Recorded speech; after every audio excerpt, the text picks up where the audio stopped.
الرحمن الرحیم۔ کھول کے دیکھ چشم دل آتا ہے لطف کیا نماز میں، ہر طرف آتا ہے نظر نور خدا نماز میں۔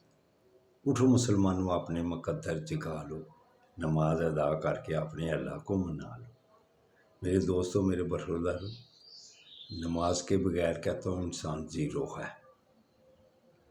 تو اگر اللہ کو راضی کرنا تو پھر اللہ کے آگے گردنیں جھکانی پڑے گی۔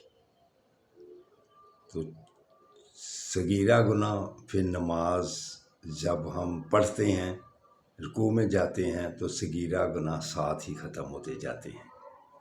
کبیرہ گناہ کے لیے اسپیشل معافی مانگنی پڑتی ہے۔ تو میرے دوستوں، میرے برادروں، 5 وقت کی نماز جماعت کے ساتھ پڑھ لیا کرو، اللہ پھر آپ سے راضی ہوگا۔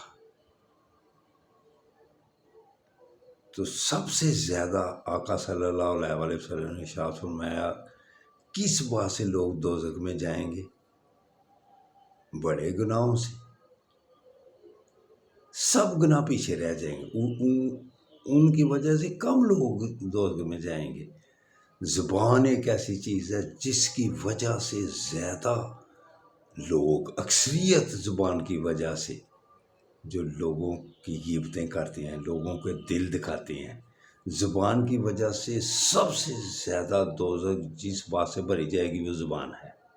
اس لیے میرے دوستو، نماز کے ساتھ ساتھ اپنی زبان پر بھی کنٹرول کرو، انشاءاللہ تعالی پھر ہم دوزخ سے بچ جائیں گے۔ اللہ حافظ، اللہ حافظ، اللہ حافظ۔